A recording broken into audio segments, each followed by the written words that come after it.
Bonjour, vous êtes sur la chaîne de la subconscience.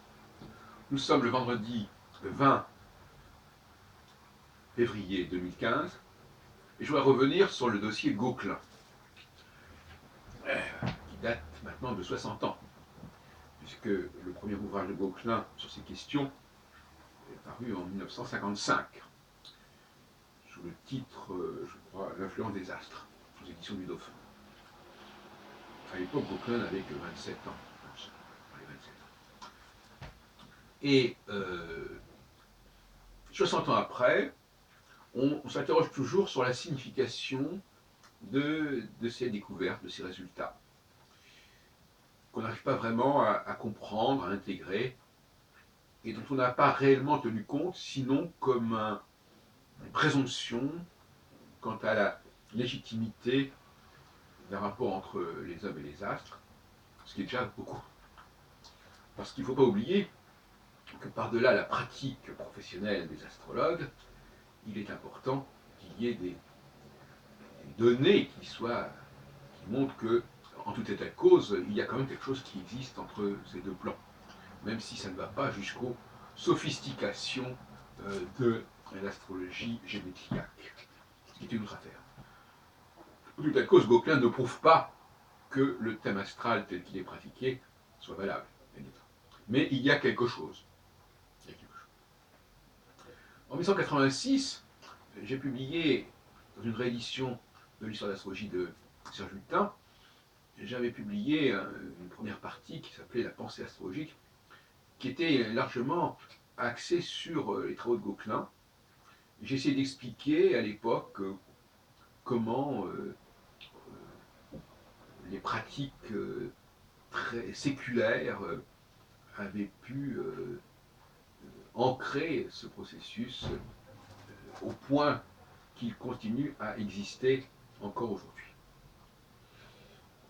Alors, mon approche a évolué depuis 30 ans quand même, et je suis passé sur un plan qui d'ailleurs n'est pas si facile à gérer, mais qui est quand même intéressant, c'est le plan de la technologie. Je resitue l'astrologie non pas dans le cadre de la science, mais de la technique. Je ne parle pas de technique au sens de la technique de la pratique de l'astrologue, je ne parle pas de ça. Je parle de la construction d'un objet, comme par exemple les pyramides, comme la tour Eiffel. L'astrologie serait un objet construit dans le cadre d'une biotechnologie très avancée, et plus avancée certainement que celle que nous connaissons encore de nos jours. Peut-être que ça conviendra davantage dans quelques décennies. Mais je n'exclus pas, ça fait partie de ma formation initiale, je n'exclus pas en ce qui me concerne l'existence et l'intervention de civilisations plus avancées et éloignées dans le temps et dans l'espace.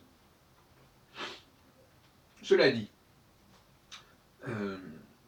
les travaux de Gauquelin ne se comprennent en effet que dans le cadre d'une systémique, c'est-à-dire de quelque chose qui est mis en place. Je rappelle que les travaux de Gauquelin ne concernent que 5 astres, et qu'ils ne tiennent compte ni du Soleil ni de Mercure. Donc on n'est pas dans le septénaire, on est dans un système à 5 astres. À savoir, donc Vénus, qui n'était pas encore mentionné en 1955, mais qui le sera quelques années plus tard, Mars, Jupiter, Saturne et la Lune. C'est un système qui, très visiblement, n'a rien d'astronomique, puisque le fait de mettre sur le même plan la Lune et Saturne, ça ne tient pas debout sur le plan astronomique. Donc ce n'est pas une réalité universelle, ce n'est pas une réalité scientifique. C'est une construction. La présence de la Lune prouve que c'est une construction. L'absence du Soleil montre qu'il s'agit d'un processus qui implique une certaine forme d'observation. L'absence du Soleil, c'est parce que le Soleil, tout simplement, on ne le voit pas la nuit, hein, et que Mercure, pour sa part, est très proche du Soleil. Donc on est dans un cadre d'observation nocturne, d'où l'importance d'ailleurs de la Lune. Et on dépend du Soleil, justement. Donc c'est une astrologie lunaire, une astrologie nocturne. Alors, ce qu'on peut supposer dans l'état actuel des choses, et je précise quand même que ça prouve en tout état de cause qu'il n'y a aucune raison de se servir d'Uranus, de Neptune ou d'autres planètes. Nous sommes bien dans un système clos de 5 planètes, et donc il n'y a aucune justification à utiliser autre chose que ces 5 planètes. La Lune étant ici considérée comme une planète, bien qu'elle soit le satellite de la Terre. Et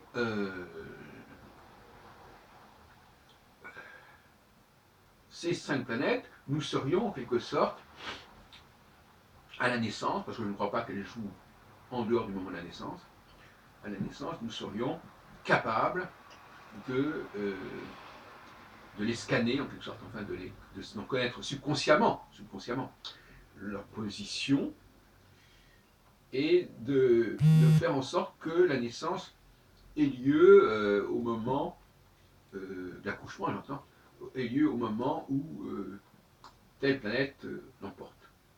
Alors, est-ce que ça a un rapport avec une forme de système de caste, puisque s'il y a un côté professionnel qui a bien mis en évidence Gauquelin, même si par la suite il l'a assoupli dans un sens plutôt psychosociologique.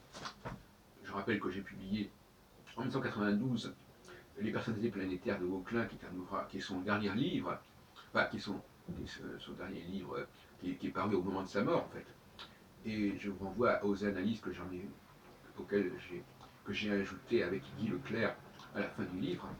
C'est paru chez Très Daniel, et qu'on peut trouver probablement sur Internet. Et donc, nous serions programmés pour des raisons qui sont à préciser. Est-ce que ça faisait sens de diviser la société en 5 populations? On retrouve ces systèmes de caste, évidemment, un peu partout, et notamment en Inde.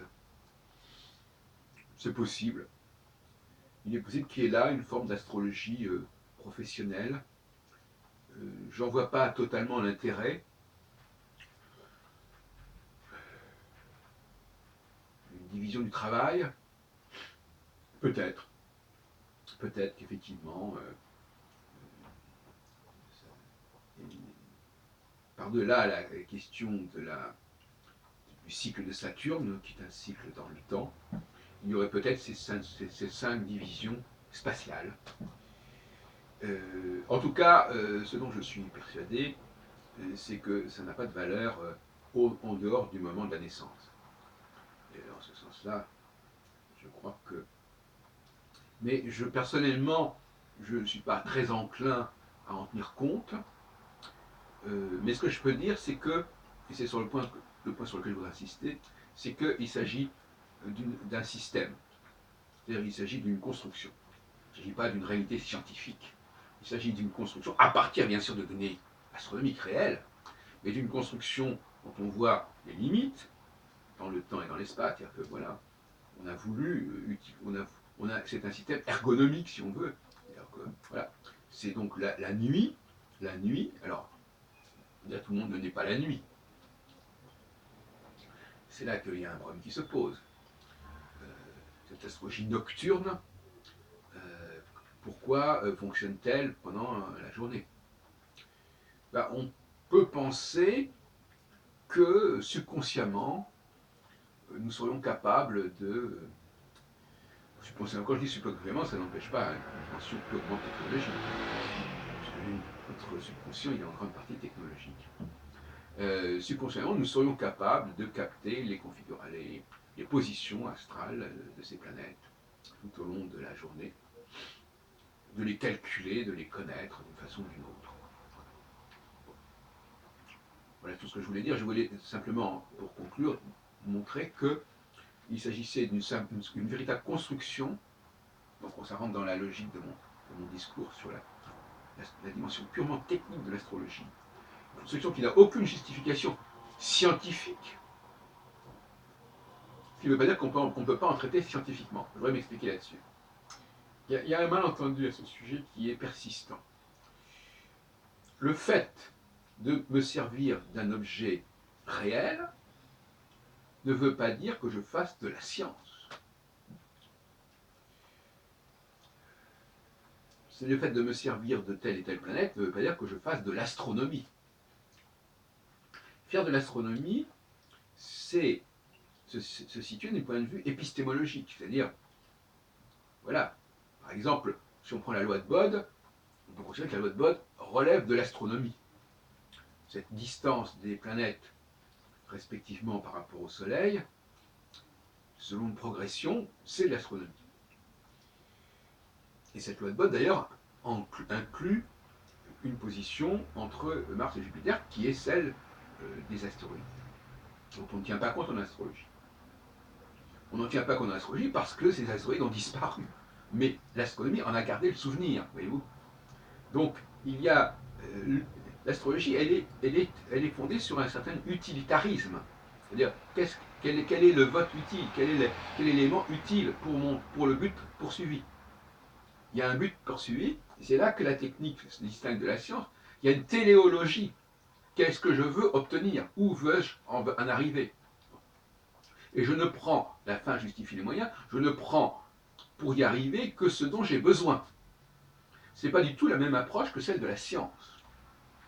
Donc il faudrait que les astrologues, s'ils veulent défendre intelligemment leur position, comprennent ce shift, ce passage du champ scientifique, qui implique effectivement un savoir exhaustif, où tous les possibles sont considérés, au champ technique, qui est un champ qui ne s'intéresse pas au départ, en tout cas, à ce qu'on a, mais ce qu'on veut avoir.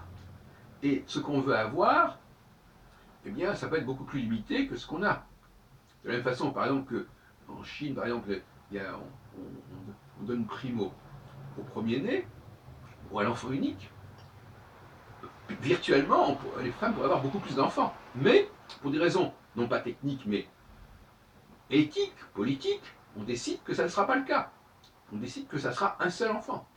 Cette notion de décision, de ne prendre parmi tous les possibles existants que certains d'entre eux, c'est au cœur même de la technique. Quand on veut construire une maison, on ne va pas la construire dans tous les matériaux existants. On va choisir parmi les matériaux celui qu'on a décidé d'utiliser. Bon. Et on l'utilise par rapport à un objectif donné. Donc il faut absolument que dans les cours d'astrologie, on mette l'accent dans la formation des astrologues sur cette question du passage de la science à la technique.